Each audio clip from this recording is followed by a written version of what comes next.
Salut YouTube, bienvenue dans une nouvelle vidéo de déballage. Aujourd'hui, je suis très heureux de pouvoir vous montrer cette réplique. Une réplique que je cherche depuis très longtemps, depuis que j'ai commencé à faire de l'airsoft, il y a déjà 11 ans, dis donc ça date. Et cette réplique, il s'agit du M2019 Chief Special Blaster de chez HWS. C'est un nom un petit peu curieux. C'est, je pense, un choix d'HWS d'avoir appelé ce modèle ainsi. Et pour ceux qui ne l'ont pas encore compris, il s'agit d'une réplique du revolver utilisé par Harrison Ford dans le film Blade Runner.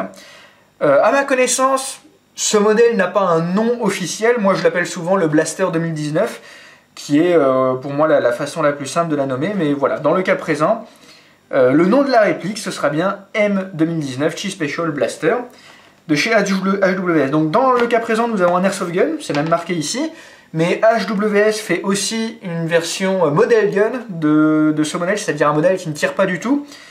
Et il y a d'autres marques également qui font des répliques de ce blaster. Donc voilà, c'est un petit peu compliqué. Dans le cas présent, voilà, j'ai un modèle de chez HWS, il y a aussi notamment un modèle de chez CAW qui a été un très court instant en stock chez Hobby Asia. J'avais raté l'occasion de le choper malheureusement. Et ce modèle en particulier, donc je l'ai chopé d'occasion. Je l'ai chopé d'occasion pour 850 €. 850 €, je sais, ça coûte vachement cher, mais c'est un objet de collection qui est assez rare. Et honnêtement, même à ce prix-là, je suis bien content de l'avoir récupéré. Donc vous avez eu le temps de voir la boîte en carton, on va tout de suite l'ouvrir. À l'intérieur, il y a la mallette qui contient la réplique, et j'ai même encore sous plastique le tapis de souris collector. Voici la mallette qu'on ouvre de cette façon. Et à l'intérieur, alors, on a la mousse qui est partie, mais là nous avons la réplique, le blaster.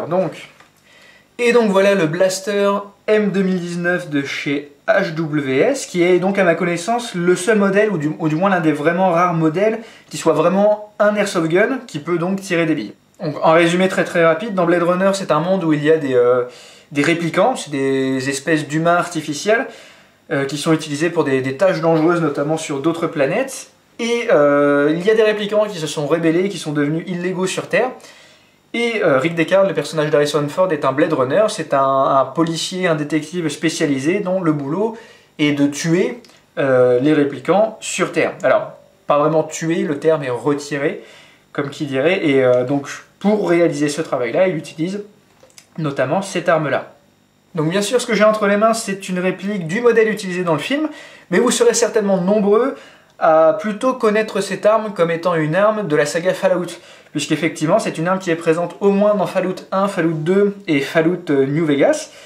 Et du coup, pour moi, c'est un double easter egg en quelque sorte, car je suis non seulement un gros fan de Blade Runner, mais je suis également un gros fan de Fallout, en tout cas de Fallout 1 et Fallout 2. Au point même qu'en fait, lorsque j'ai fini Fallout 1 pour la première fois, lorsqu'il a fallu que je me débarrasse du maître des mutants et de son armée de mutants, et bien c'est avec cette arme-là que je m'étais attaqué au maître, quoi. Donc, que dire sinon que je suis vraiment très content d'avoir trouvé enfin ce modèle. Alors ce modèle, qu'est-ce que c'est exactement? Donc ce qu'il faut bien comprendre, c'est que c'est un objet qui a été conçu pour le cinéma. Et donc à la base, en dessous, nous avons deux armes principalement qui ont été utilisées dans la réalisation de ce modèle. Nous avons un receiver de Stearman-Leasher, donc c'est un fusil à verrou. En gros, c'est toute la partie que vous voyez ici avec en plus la poignée là. Ça constitue la partie supérieure de l'arme. Et nous avons également un revolver en dessous qu'on peut voir plus ou moins ici, comme ceci. Et ce revolver, c'est un revolver Charter Arms Bulldog, un revolver de 5 coups en calibre 44 spécial. Alors, ce qu'il faut bien comprendre, c'est que voilà, c'est une arme conçue pour le cinéma, et les créateurs de l'arme se sont uniquement préoccupés du look, en quelque sorte, et pas tellement de l'ergonomie ou des fonctionnalités.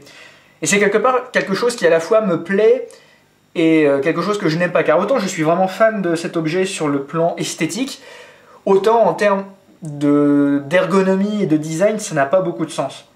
On peut voir par exemple qu'il y a deux queues de détente, mais en l'occurrence, la deuxième queue de détente est là uniquement à titre décoratif puisqu'elle ne sert absolument à rien. Elle ne sert absolument à rien sur ce modèle Airsoft, la queue de détente est d'ailleurs totalement fixe, mais même sur le vrai modèle, la queue de détente ne sert à rien. Elle a juste été gardée là parce que ça plaisait au réalisateur, ça donnait un look intéressant à l'arme et il a préféré conserver la deuxième détente. Ce qui est amusant, c'est que si on regarde le véritable Stermanlicher, en l'occurrence, il y a vraiment deux détentes. Alors, il n'y a pas deux détentes comme par exemple sur un fusil de chasse à canon juxtaposé où il y aurait une détente pour tirer l'un des deux canons et la deuxième détente pour tirer le deuxième canon.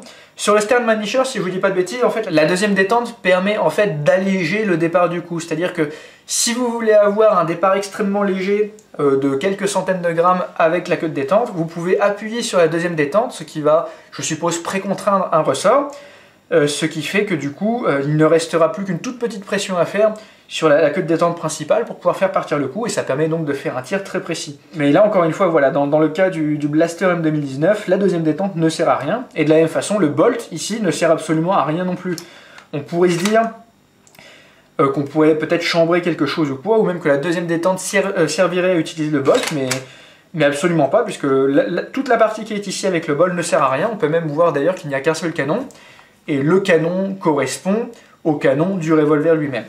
C'est un petit peu dommage, et quelque part c'est quelque chose que j'ai découvert sur le tard. Cette arme, je m'y intéresse depuis vraiment très très longtemps, et au tout début, je pensais vraiment qu'il y avait le revolver qui était actionné avec l'une des détentes, et qu'il y avait le bolt ici qui était actionné avec la deuxième détente. Dans ma tête, c'était assez logique parce que je me disais, le barillet, le revolver étaient utilisés entre guillemets sur les cibles normales, mais pour pouvoir s'attaquer au Nexus 6, donc aux espèces de surhumains qui sont donc plus balèzes que les humains normaux, je me disais, eh bien dans ce cas-là, c'est pour eux qu'on utilise le bolt afin de pouvoir leur tirer dessus avec quelque chose de plus puissant. Dans ma tête, c'était quelque chose de très logique, et je trouvais ça, j'ai été un peu déçu au final de voir que non, c'était vraiment un choix artistique et qu'il n'y avait pas un raisonnement au niveau de la fonctionnalité de la réplique derrière, de l'arme derrière. De la même façon, on peut noter que dans la saga Fallout, l'arme est chambrée pour du 223 et elle peut contenir 5 cartouches, ce qui correspond plus ou moins au calibre et à la capacité de la carabine Stermanlicher. La Stermanlicher disposant effectivement d'un chargeur de 5 coups de calibre 222. Alors le calibre 222 c'est très très proche du calibre 223. D'ailleurs le chargeur lui-même est présent en fait sur cette réplique. On voit même ici c'est marqué 222 Remington. Et dans le cas présent, en fait, ça reproduit également donc, un petit détail de l'arme originelle utilisée sur le tournage, où en fait on a des petites diodes lumineuses. Donc je ne sais pas si vous allez voir grand chose ici, mais on a des petites diodes lumineuses qui permettent de donner un petit côté sci-fi supplémentaire à l'objet. Et justement, dans Fallout, il est connu comme étant le pistolet 223, et la description du jeu indique en gros que c'est une carabine qui a été raccourcie afin d'en faire une arme de poing. Et la capacité dans Fallout est de 5 cartouches de calibre 223, ce qui est presque identique au calibre 222 utilisé par la véritable carabine Stermanlicher. Donc c'est assez curieux. Ça se demandait pourquoi les développeurs de Fallout ont fait ce choix. C'était peut-être simplement pour eux une occasion de faire coïncider une idée de gameplay avec une idée de design plus ou moins crédible. Et en tout cas, c'est vraiment quelque chose que j'adorais. C'est clairement pour moi mon arme préférée dans Fallout, tout épisode confondu, quoi. Et donc ce que nous avons ici, c'est une réplique proposée par HWS. Et l'idée, en gros, c'est que nous avons un revolver Tanaka, avec un système dit Pegasus Tanaka. Donc en gros, vous avez un barillet ici qui contient à la fois le gaz et les billes. Et on a par-dessus des pièces en plastique qui viennent reproduire eh bien, le look du Blaster 2019. Alors je dis bien en plastique, et d'ailleurs je dois avouer que j'ai été un peu déçu à la réception de ce modèle, parce qu'au final la finition est quand même pas exceptionnelle, quoi. Donc voilà ce que ça donne en plus gros plan. En gros, tout ce que vous voyez en noir est en plastique, et tout ce que vous voyez en plus chromé, ça va être du métal. Mais pour le coup, voilà, on a vraiment beaucoup de plastique, et ça, je trouve ça un petit peu dommage quand même.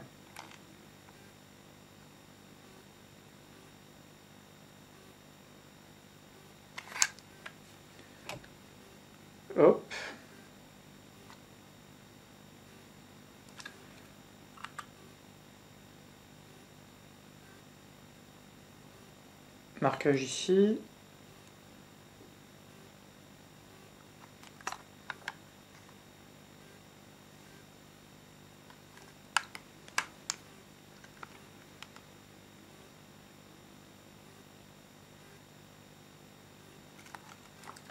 Donc bien sûr, encore une fois, c'est pas un objet qui a été conçu pour être ergonomique. Donc pour accéder au barillet, il faut mettre le pouce ici pour accéder au levier et ouvrir de cette façon-là. Et vous voyez, la poignée masque un bon tiers du barillet, donc c'est vraiment pas très pratique. Et donc le système Pegasus, pour ceux qui ne connaissent pas, ici vous voyez, vous avez un petit trou pour mettre le gaz. Et vous avez un genre de chargeur interne, où en gros dans l'une des chambres vous pouvez emmagasiner je crois 5 billes, et ensuite chacune des chambres peut accueillir une bille. Et si vous voulez, à chaque fois que vous tournez ici, vous avez le magasin interne qui va mettre une bille dans la chambre si celle-ci est vide. Donc c'est un système qui n'est pas forcément super fiable, on va dire. C'est le système des revolvers Tanaka. Et les revolvers Tanaka, ils sont très réalistes en termes de finition, mais en termes de performance, c'est pas la joie. Dans le cas présent, avec cette réplique de Blaster M2019, on le verra dans la vidéo de tir, les performances sont vraiment pas exceptionnelles. Je suis même pas certain qu'il y ait un hop-up. Donc voilà, c'est avant tout un objet de collection et certainement pas un objet pour faire du frac sur le terrain, quoi. Donc comme je disais, cette détente-là ne sert à rien, elle est totalement fixe, et c'est avec cette détente-là qu'on actionne le mécanisme du revolver. Donc là on entend des ploc-ploc, c'est parce qu'il reste encore un peu de gaz dans le revolver. On a ici le bolt, qui est pour le coup manipulable, quoi. Je pensais pas qu'on pourrait le tirer en arrière autant que ça. Je pense que sur d'autres modèles, on ne peut presque pas manipuler le bolt, on peut peut-être le tirer juste comme ça. J'étais agréablement surpris de voir que sur ce modèle, on pouvait le tirer quand même assez loin en arrière. Ici la poignée avec cette espèce de finition un peu orange caractéristique.